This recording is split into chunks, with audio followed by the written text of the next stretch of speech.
relevant, and empower students to reach their full potential. Under the leadership of the Commissioner of Education, officers at the Department of Education have been working through Plan 2022 and executing on the adaptive and technical strategies detailed under the 5 strategic priorities of the plan. However, today, I want to focus on 2 long-term adaptive strategies of Plan 2022, namely Strategy 5.3.5, that states, to ensure college and career readiness, we will review the current structure of schools, primary, middle, and senior, and revise for maximum student success, including the consideration of special school designs to meet unique student needs and interests. Strategy 1.1.4.1 that states, we will establish specialized schools in performing arts, science and technology, or STEAM, sports, trades, and e-learning, or the projected needs of the community. I will now share with the general public the way forward for the execution of these 2 long-term strategies as it relates to 1, the hiring of a system transformation consulting firm, and 2, the key role of stakeholders in this transformation process. Let me start with the hiring of a system transformation consulting firm. Recognizing the depth, breadth, and complexity of our public education system and its entities, during April and June 2019, the ministry hosted an all-day colloquial meetings with the Department of Education technical officers and representatives of the Board of Education, the Public Works Estate section, the Cabinet Office Policy Strategy section, and the Bermuda College. This was done with the objective of developing a proposed vision for school redesign, including options for phasing out middle schools.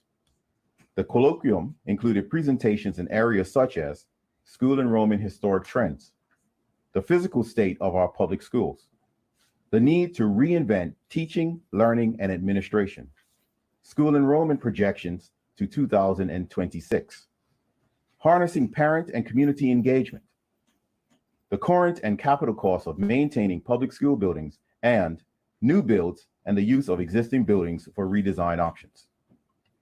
There was a consensus on the challenges faced and the opportunities that needed to be created, improved programs and educational experiences for all students.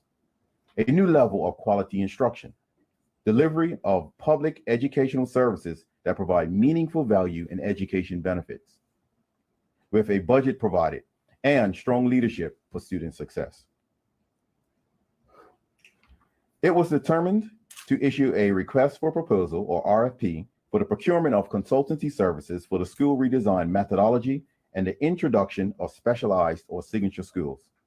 The RFP emphasized the need to contract a consulting firm with the requisite qualifications and proven experience in school redesign to help develop and design processes for the Bermuda public school system in making the shift from a 3-tier to a 2-tier system.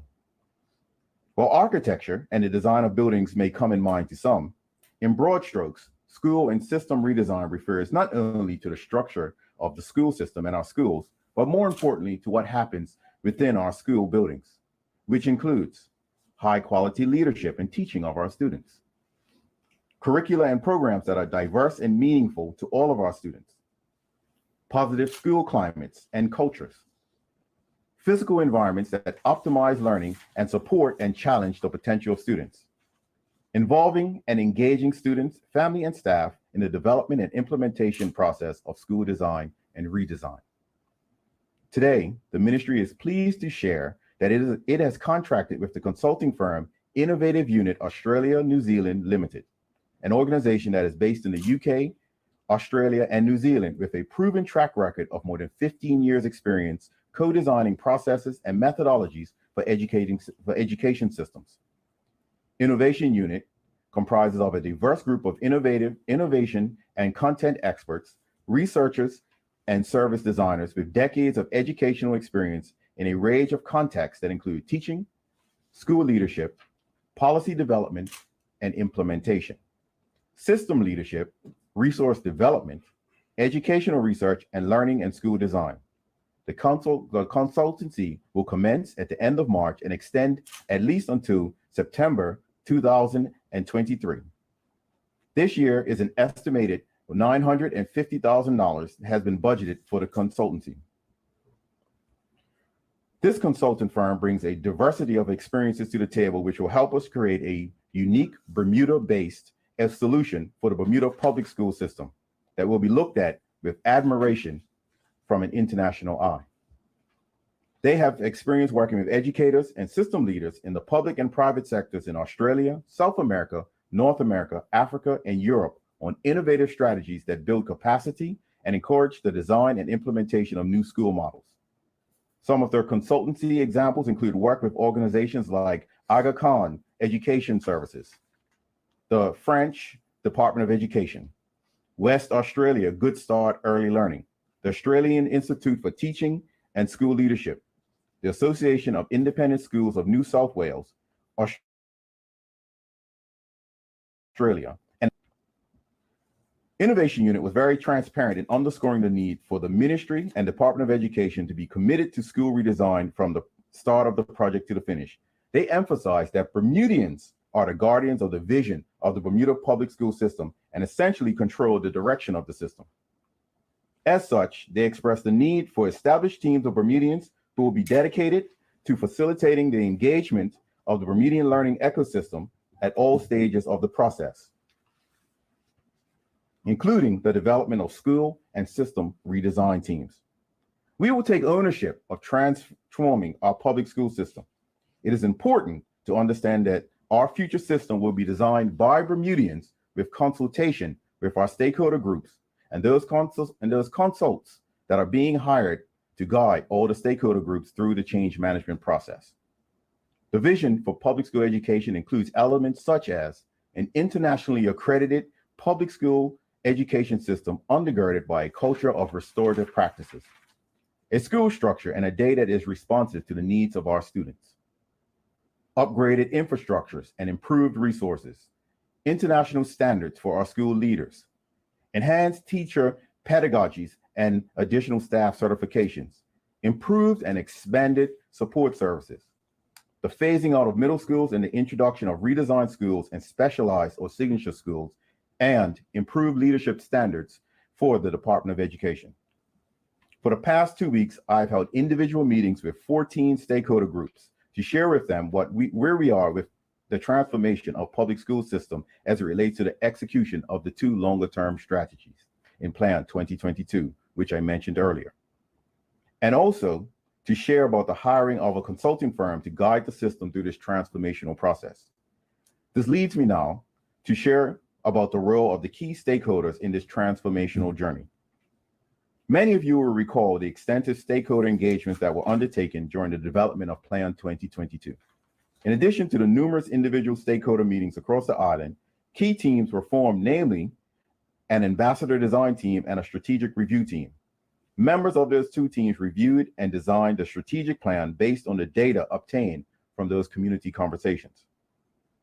We intend to keep the same guiding principles of transparency, inclusivity, and engagement to redesign the public school system. This will directly involve our internal stakeholders, principals, teachers, and education professionals in focus group sessions, and more broadly, education advocates and the general community in strategy consultation meetings throughout the process. Meeting with the 14 stakeholder groups prior to today was deemed as a critical part of this first phase and sets the stage for the next phase. It was critical because it's important to demonstrate our commitment to transparency, inclusivity, and engagement in order to execute the transformational change in our public school system needs. From our meetings, we were left with the impression that there is an appetite for change, and they all pledged to collectively work together to both pursue and achieve that change for the public school system. While there were indeed questions that at this stage could not be answered, we all acknowledged that this was a step in the right direction. There's much work ahead of us for the next 3 years as we work together, and I'm grateful for those stakeholders who have joined us here today. Next steps. During the development phases of Plan 2022, our teachers and principals were authentically engaged in the working strategy sessions used to design thinking methodology. This approach provided these 2 critical stakeholder groups with opportunities to contribute in a very meaningful way during the Plan 2022 project. Many teachers and principals were formally trained to facilitate focus group sessions, and we are now looking on how we can use the expertise already developed to facilitate sessions moving forward with this project. It is our deliberate intention to provide similar authentic engagement and working sessions during the system redesign project for both teachers and principals. Additionally, over the next few weeks, a parent survey will be launched on the ministry website that speaks to themes of school redesign and transformation models. The survey results will be used to shape collaborative working sessions with parents to ensure that the expectation of parents on how we deliver education is captured moving forward. These type of parental engagement sessions will be an ongoing process during this transformational journey. We will advertise parent sessions on multiple platforms to capture wide participation. A governance team will be formed to facilitate the project management process and ensure the continuance of the school design and system transformation project. This team will be led by Ms. Lisa Smith, the Interim Director of Educational Standards and Accountability in the Department of Education. Confirmed team members include Mr. Philip Butterfield, CEO of Bermuda First, Mr. Javon Roberts, Deputy Chair of the Cedar Bridge Board of Governors, and Ms. Laurel Burns, mentor teacher in the public school system. We are currently looking to have other members join this team from within and external to government. In closing, I would like to emphasize that consultation and engagement will be critical moving forward to make this transformational journey a success. We will put our children and our future first. It only takes one generation to transform an education system. Let our generation be all of us. Now, I will take questions. He's both by himself today.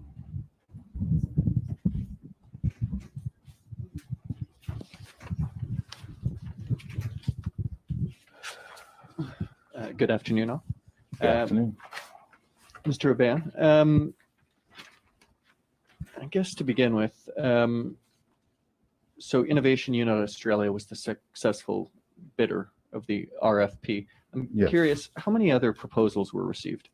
There were 2 other proposals received. Okay, can you talk a little bit about who those other proposals came from, where they've done work, stuff of that nature?